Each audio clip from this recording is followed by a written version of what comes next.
أعوذ بالله من الشيطان الرجيم. بسم الله الرحمن الرحيم.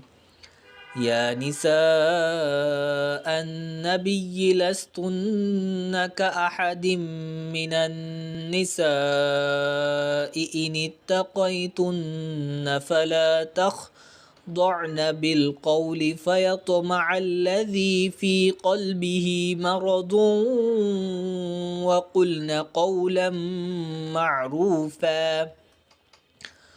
O wives of the Prophet, you are not like anyone among women.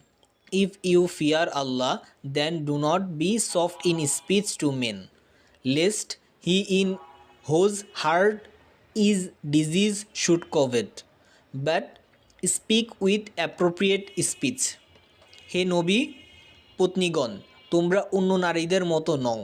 তোমরা যদি আল্লাহকে ভয় করো তাহলে পরপুরুষের সঙ্গে আকর্ষণীয় ভঙ্গিতে কথা বলো না, যাতে যার অন্তরে ব্যাধি আছে সে প্রলুব্ধ হয়। তোমরা সঙ্গত কথা বলবে।